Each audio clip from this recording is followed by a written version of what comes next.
Paranormal experiences don't really work to a timescale, and therefore we invite you to listen to a Dark Minisode.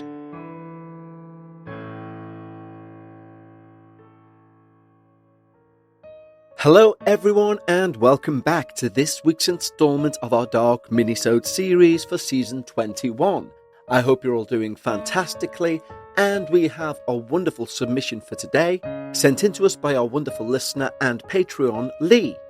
Now before we get into that, a very quick shout to say we have some very exciting news that will be coming out exceptionally soon. And I can't wait to tell you all about it. Yes, our Patreons are aware of what's going on, and I can't wait to reveal it to each and every one of you. And it's down to each and every one of you that things like what I will announce is possible. So from the bottom of my heart, thank you all for listening, for subscribing, etc. And if you can't become a Patreon, that's completely understandable, and you can support the show by subscribing right now. It takes a few seconds, by sharing on social media, etc. And anything you do to help this show grow is just so appreciated by me. The Dark Paranormal is an independent podcast, which means what I'm about to announce in upcoming weeks is a phenomenal achievement. And that's everything to do with you, as you've allowed me to be able to make such decisions. But enough of the mystery, let's get to Lee's experience. And Lee writes, "Hi Kevin, I hope you're well. Firstly, I want to say thank you for what you do. As for me, your show is one of the best of its kind out there, and keeps getting better in my opinion. Secondly, I feel sending you my submission is long overdue, as the events I'm going to discuss go back to 2015. Wow, 10 years. So apologies for taking so long. I guess I will start with a little background about myself, and even if it's of little relevance, hopefully it will paint a little picture for you and your listeners should you use my submission. My name is Lee Radford. I'm a painter and decorator, aged 55, and I live in the seaside town of Weston-super-Mare. I grew up having an interest in the paranormal, which I put down to my mother's obsession with all things horror and otherworldly, etc., and hearing numerous family conversations about different goings-on and experiences she had encountered. I always remember subscribing to the Unexplained magazine despite my young age, maybe 9 or 10, and finding any books in the library that covered such subjects, and I just couldn't get enough.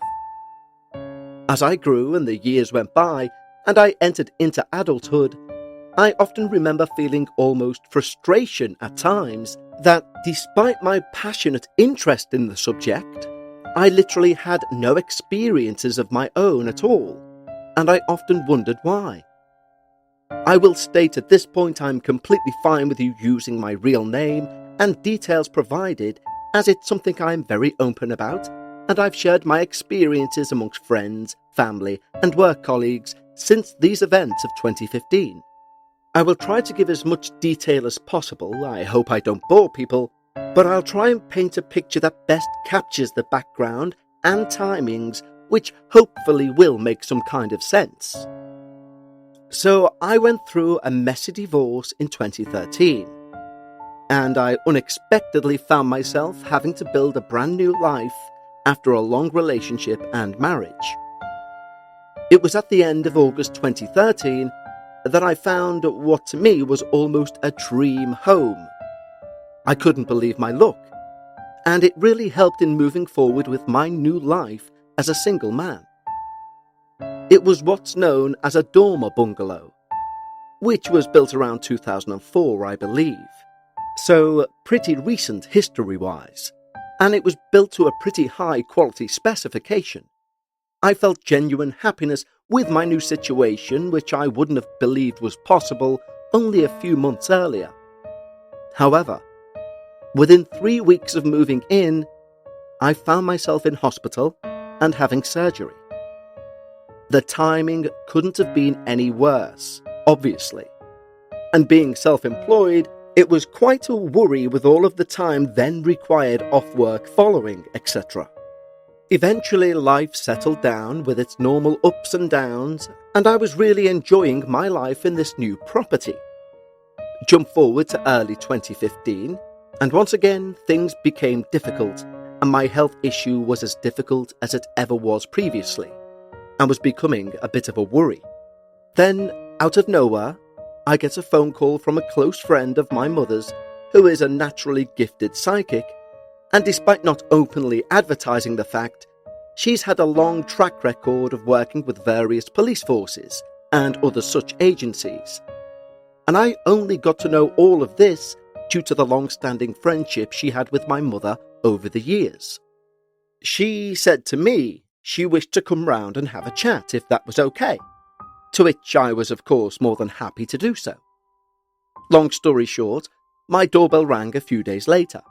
I opened the door and I greeted her in my normal friendly manner, and no sooner had I finished the greeting that she was walking past me and suddenly almost burst into a sprint despite her now being a pensioner. I hurriedly followed after her. By such time she'd flew through the place and was now heading out through the rear entrance, which was a conservatory. She refused to come back in. So I settled some garden chairs out and we sat down and began to talk. She began by saying that this place was very bad for me. It was damaging my health and that I had to leave, as it would only continue to get worse. I explained I had no intention of leaving such a beautiful and perfect home, and that I probably had never felt happier. And it felt like a great home with happy vibes, no negativity, etc. She responded quickly, saying, "Yes, the home is very nice and very modern. That's not the issue." Apparently, it was all about the ground it had been built on which there was real negativity which would continue to drain my health and slowly cause chaos if I stayed. Now, obviously, I felt I couldn't possibly think of leaving purely based on one woman's opinion, and nothing more. And that's when things took a very strange turn. Just a few weeks later, it became apparent, once again, I would require surgery. And coupled with a longer expected recovery time, etc., I knew it was suddenly going to be impossible to stay. I just wasn't going to be able to afford it, and I reluctantly made some kind of peace with myself that this was simply unavoidable, and the best way to deal with it was to front up head on and plan my next steps. Having come to some kind of acceptance of the situation, I decided why not make a start. So I packed up a few books and various things from the bookcase. At least it would be a start, and plus this would help me convince myself that this had to happen. This was going to be a reality. That night I went to bed as normal. My bedroom was a very large room with an ensuite bathroom which had a sloping ceiling and that contained 2 skylight windows. They had blackout blinds fitted to them, but I never used them as I like to see the stars and moonlight etc. when possible, which meant my room was dark but not pitch black due to various street lighting nearby.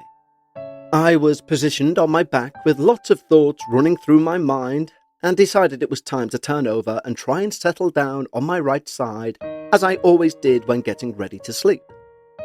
As I adjusted into my sleeping position, I lay there looking to my right, which was a whole wall of built-in wardrobes, bright white and very visible in this current nighttime lighting.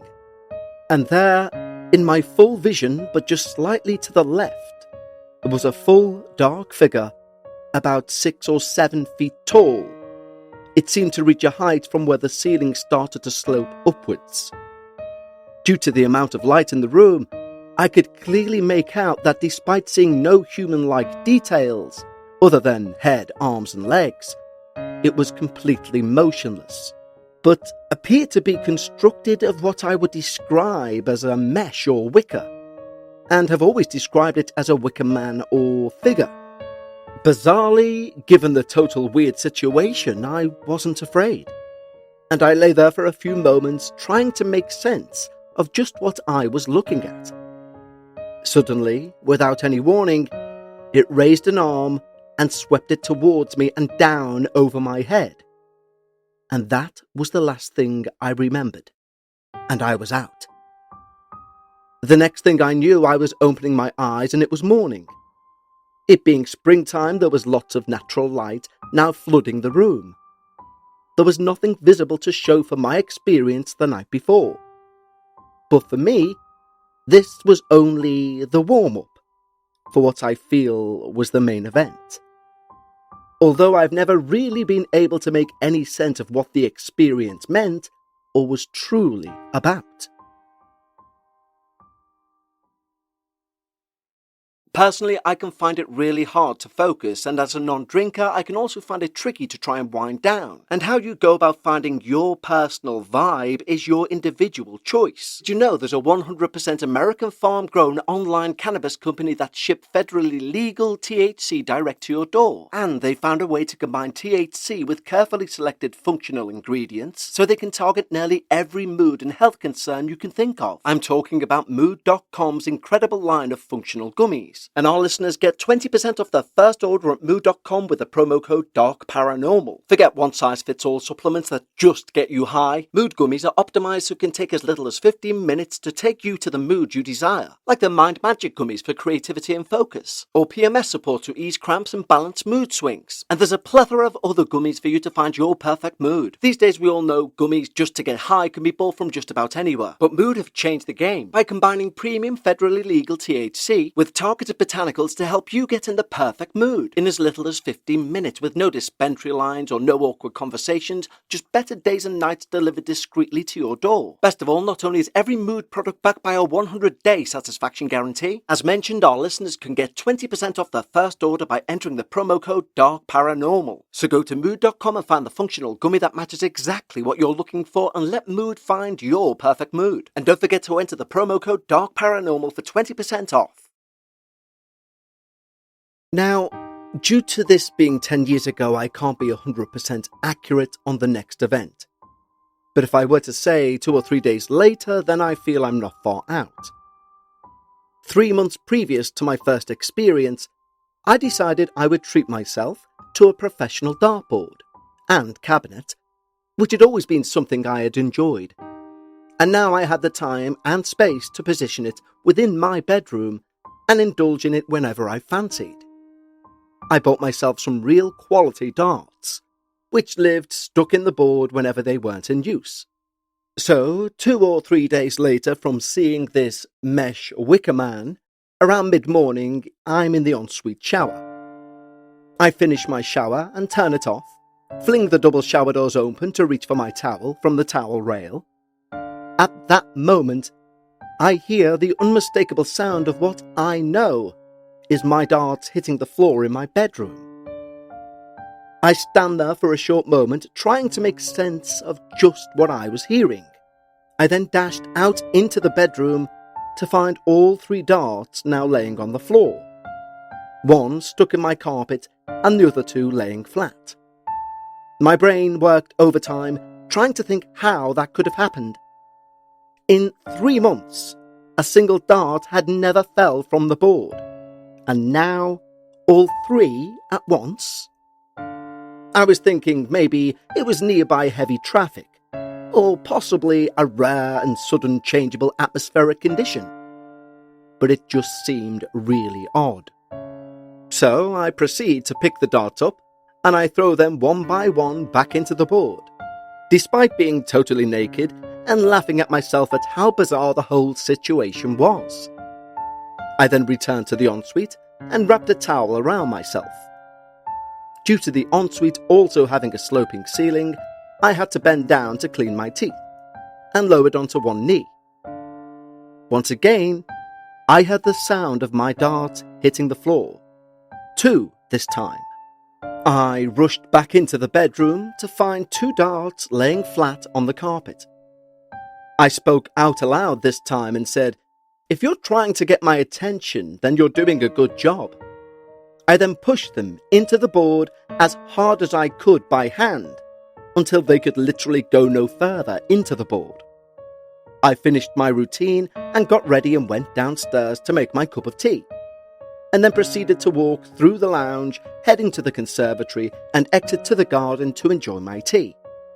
My bedroom was directly above the lounge, and as I walked through the lounge, tea in hand, I hear a solid thud from directly above me, and I knew that another dart had somehow left the board. I placed my tea down and I ran upstairs. Despite knowing by now what I was going to find, it still seemed somehow impressive seeing a single dart stuck fast into my carpet. I finally had my own experience, and despite never really understanding what it was all about or meant, I almost felt a little bit honoured, which I know sounds possibly strange, but I'm saying it exactly as it felt to me. Even typing this now makes me feel a little bit wow, like I can't believe this happened, but there it is. If it had ended there, then it had certainly impressed me. But there was one more surprise to come, which to me makes it feel even more out there. The very next day, I was once again finishing a shower in the ensuite, and I switched off the shower and thought to myself, oh, this was about the same time as my incident with the dart yesterday. At that moment, I hear the unmistakable sound of a dart once again hitting the floor in my bedroom. This actually blew my mind, because somehow this meant it was now more than a mere coincidence or some random happening, and it was surely almost trying to prove something to me somehow. Although I'm still pretty sure they would have a lot more important things to do than to settle my curiosity at that moment in time. In the weeks that followed before eventually leaving, sadly, for the last time, not one single dart ever left the board again of its free will.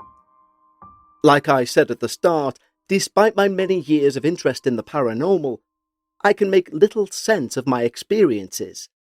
And although I'm glad it's something I was able to witness, it would be great to one day understand what it was all about. Once again, thank you, Kevin, for what you do. I'm proud to be a fully fledged Patreon and would encourage anyone with an interest in the paranormal to give it a go, because there is nothing else out there quite like it in my opinion.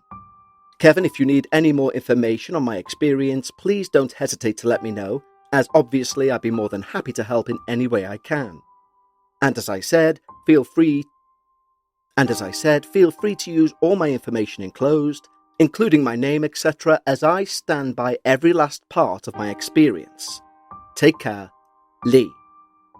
Well, Lee, firstly, thank you for your experience from Minisode this week. Secondly, of course, thank you for your kind words about the show, the Patreon, etc. I really appreciate that. And of course, we now need to look at your experience. It's funny because I personally resonated with quite a few of your descriptions about both yourself and your interest in the paranormal. Also, we're not too dissimilar in age. I too had a subscription to the Unexplained. And for example, you are hearing my voice right now solely because of my mother's interest in the paranormal. So on behalf of Lee and myself, a big thank you to all of the mothers out there spreading their paranormal beliefs onto their children, because without those, I wouldn't be doing this. Now, people may hear Lee's experience, and because we tend to remember the last thing discussed, we'll walk away thinking this is just about darts falling out of a board. And they will forget the mesh Wicker man in the room, or the psychic who refused to stay in your house. These are perfect examples of why I love shorter experiences, because I fully appreciate and understand just how significant and non-coincidental those darts falling out the board were. Especially the final one, where it seemed to answer a thought that you had. But the darkest and most wonderful thing about your experience, and I mean wonderful from a terrifying point of view, is when this figure waved its arm over you and you don't remember anything until waking. Now for me, I would want to go and get regressed or try and find some way of recalling what happened after that arm was waved over me. Because obviously that's not normal. That's not everyday life. That's literally the dark paranormal. But what I think I love most about your experience, Lee, is its authenticity. You guys, especially Patreons, will know I use the term validator, as in something mentioned or said or a certain cadence or how something is described, that for me, if you're inventing a paranormal event in the hopes of being read out on a podcast, you would not include. And I can tell by your submission the authenticity that is within your experience. For example, if you think logically about it, if somebody is inventing an experience, surely the point where the wicker mesh figure appears, waves its hand over you, and you literally lose all memory until the next morning, you would build from there to something even scarier. But you don't. You kept it real to what happened to you. We go on to talk about the dartboard, and the fact that even though you've pushed those darts into the board as hard as they can go, they still fell out. Now, I also am a darts player, and I can say if you have a professional board and you stick a dart as far as it can go in, sometimes you will need pliers to take that out. That's just how tightly packed the bristles of the board are. So when Lee says he's placed these in with full force and then heard them drop, I happen to know just how impossible that is.